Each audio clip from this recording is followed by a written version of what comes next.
April 5, 1943. South Pacific, 2:15 a.m. Pitch black darkness, the kind that eats light. In the middle of the ocean, two steel predators hurtle toward each other at a combined 40 knots.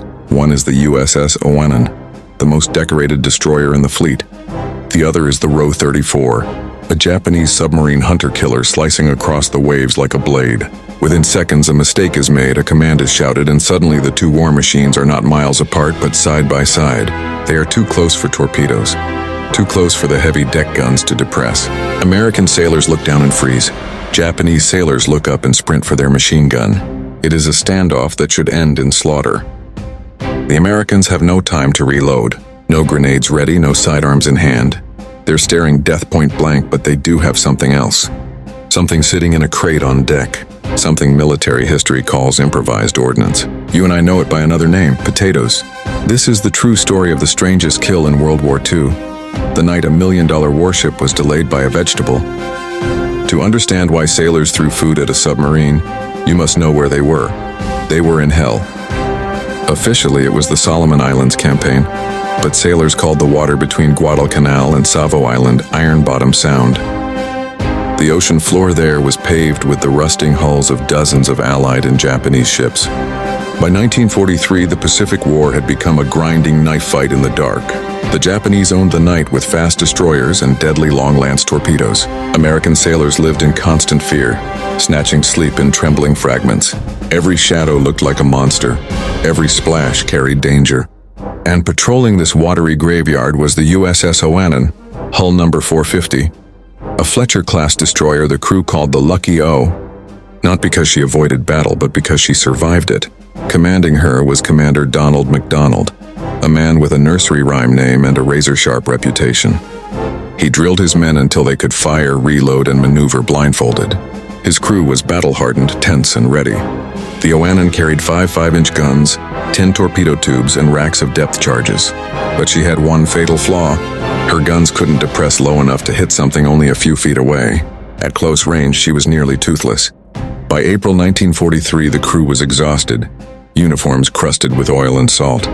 Fresh food was rare, but sometimes supply ships delivered crates of onions, carrots, and Idaho potatoes stored on deck to keep them dry and cool.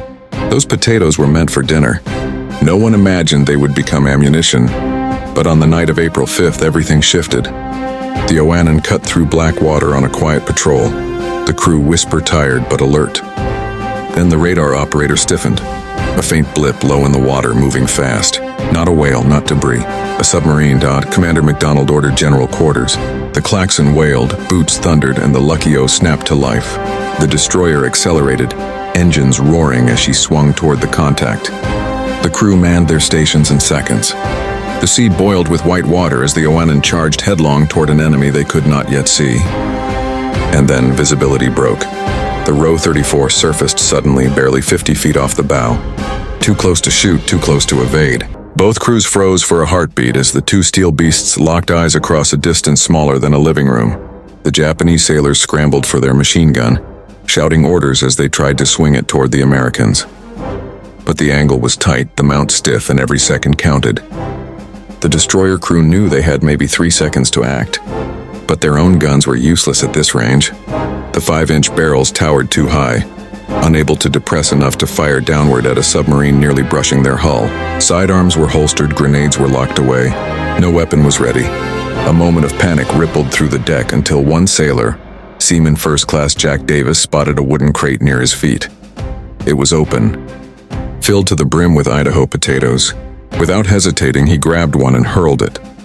The potato arced through the dark and slammed onto the Ro-34's deck with a hollow thud. Another sailor understood instantly and joined in. Then another. Within seconds, a barrage of potatoes pelted the Japanese sailors like hail. To the Americans, it was desperate improvisation. To the Japanese crew, it was something far worse. In the chaos, with adrenaline high and dim red lights distorting shapes, they mistook the potatoes for grenades. The Japanese gun crew dove for cover, abandoning their machine gun. One shouted a warning below deck. Another kicked a grenade into the water as he fled. Confusion erupted across the submarine's bridge as sailors scrambled for safety. Commander MacDonald saw the hesitation and seized the moment. He ordered flank speed. The Oannon surged forward, its bow slicing inches past the row 34. The destroyer thundered ahead, buying precious seconds to bring real weapons to bear. Aft gun crews rotated frantically, trying to bring the 5-inch guns into line as the submarine slid behind them. Depth charge teams primed their detonators. The deck vibrated violently as the engines pushed the ship into a hard turn. Below the surface, the row 34 crash-dived. Its commander thought he had narrowly survived a grenade attack and now expected a depth charge counterstrike. The sub plunged into darkness. Crew braced for the explosions they knew were coming. They were correct. The Oannon dropped a full pattern of depth charges into the swirling water. Seconds later, the sea erupted. Plumes of white water shot into the air as thunder rolled across Iron Bottom Sound like giant slamming doors. Inside the row 34, the blasts were catastrophic. Lights blew out, pipes ruptured. Machinery tore loose from mounts. The submarine bucked like a living thing as shockwaves hammered it from above. Alarms wailed in every compartment. The sub angled downward, out of control. Its crew fought to stabilize it, sealing flooding compartments and wrestling jammed valves. But the damage was too severe. The hull groaned under the pressure as it sank lower and lower. Finally, with systems failing and depth gauges spinning, the row 34 hit crush depth. The hull imploded in a single terrible instant, the entire submarine collapsing under the weight of the ocean like an egg in a fist. On the surface, the water stilled, debris rising slowly. The Oannon circled once, guns ready, but no enemy surfaced. The crew stood in stunned silence, trying to process what they had just lived through. They had destroyed a submarine with depth charges, but they had survived because of potatoes. Word spread through the fleet within days. Some laughed, some refused to believe it. But on the Lucky O, the men knew the truth. The story became legend aboard the ship. Sailors joked that the galley should be moved to the weapons room. Others suggested painting a potato on the hull next to the kill markings. Even MacDonald couldn't suppress a grin when he wrote the report. That report became famous. Navy brass read it twice, thinking it had to be a joke. But the details were confirmed. The crew improvised under pressure, exploited confusion, and gained the seconds needed to strike decisively. Historians later called it one of the strangest encounters of the Pacific War. Not because a destroyer sank a submarine, that happened often, but because no other recorded battle hinged on a box of root vegetables. For the men of the Oannon, the potatoes were a symbol of survival. They kept one in the mess hall for months, varnished and mounted on a wooden plaque. New crew members had to hear the story before their first watch. But beneath the humor was something darker. The Pacific War was brutal, chaotic, and full of moments where life hinged on seconds or luck. The Oannon had fought in a place where dozens of ships already rested on the seabed. They had steamed through waters where friends had died, where destroyers vanished in night attacks, and where submarines lurked beneath every wave. Iron Bottom Sound was not a nickname. It was a grave marker. The Lucky O survived not just because of training or courage or firepower, but because its men stayed sharp even when exhausted, even when terrified. They reacted instantly, even when instinct said freeze. Many veterans later said that the potato incident captured the spirit of the Pacific War. Resourceful, wild, unpredictable, absurd, deadly. A place where anything could happen and often did. When the Oannon returned to port weeks later, reporters swarmed the pier. They had heard rumors about the potato battle. The captain refused to embellish the story. He simply told the truth, and the truth was bizarre enough. Soon newspapers printed headlines like "Destroyer Crew Pelts Sub with Potatoes" and "Yankee Ingenuity Saves Ship." It became a morale-boosting tale back home, a small piece of humor in a grim war. Yet the men aboard the Oannon never forgot how close they came to dying. They remembered the faces of the Japanese crew looking up in shock. They remembered the deafening depth charges. And they remembered the silence afterward. War strips away the illusion of control. It reminds you that survival can hinge on something as ridiculous as what's stored in a crate on deck.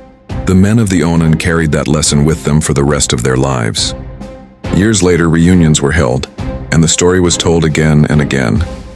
Old sailors laughed until they wheezed, slapping tables as they remembered how a destroyer survived because its cooks ordered too many potatoes. Some brought miniature potato replicas to the gatherings. Others passed around a faded black and white photo of the original crate, the one that saved their ship. Time softened the edges, but the pride remained. The U.S. Navy eventually declassified the full report, and historians confirmed every detail. No embellishment was needed. The Lucky O had faced death and survived through courage, skill, and a moment of comic improvisation. The tale became part of naval folklore. New recruits heard it in training. Officers repeated it during lectures on improvisation under stress. It proved that sometimes the difference between life and death was the ability to think sideways.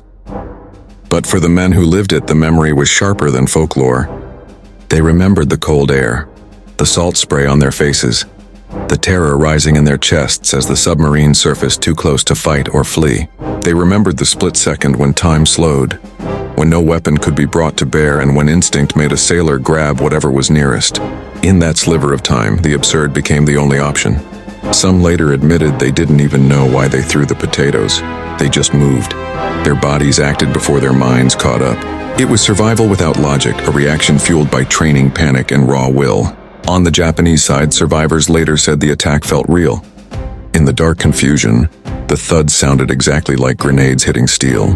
They fled instinctively, convinced an explosion was seconds away. That confusion saved the Oannon. A single burst from the submarine's machine gun would have turned the exposed deck into a slaughterhouse. But fear and instinct worked in the Americans' favor. In the weeks that followed, the crew joked about adding potatoes to the official list of naval ammunition. Someone even carved Spud Maquai into a wooden sign and hung it near the galley. Despite the laughter, the crew also understood how close they had come. Many had friends who never returned from patrols in Iron Bottom Sound. The Lucky O's survival felt like a gift, one they didn't take lightly. When the destroyer sailed again, the men worked with renewed focus. They checked weapons twice, scanned the waves with sharper eyes, and kept their stations cleaner than ever. A brush with death has a way of sharpening discipline. Commander MacDonald made no mention of potatoes in his official debrief beyond the facts. But privately, he told younger officers that battles often hinge on the unexpected, and that flexibility wins wars as often as firepower. Months later, when the Lucky O earned another battle star, some said it was karma catching up. Others said it was just proof the ship lived up to its name. Either way, the potato fight remained its strangest victory. Even after the war ended, the crew kept in touch. Letters flew across states and oceans, and in nearly every exchange, someone mentioned the night they armed themselves with vegetables instead of steel.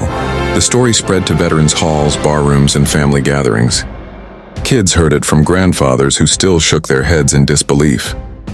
"We fought a sub," they'd say, "with potatoes and won." Decades later, historians tried to analyze the event. Tactics, psychology, lighting conditions, weapon angles. But the crew always said the same thing: it wasn't theory. It was luck, instinct, and timing, and so the legend lived on. A reminder that war can be savage, surreal, and sometimes darkly funny. A moment where the impossible became real, and where a crate of potatoes helped drag a destroyer and her crew back from the edge.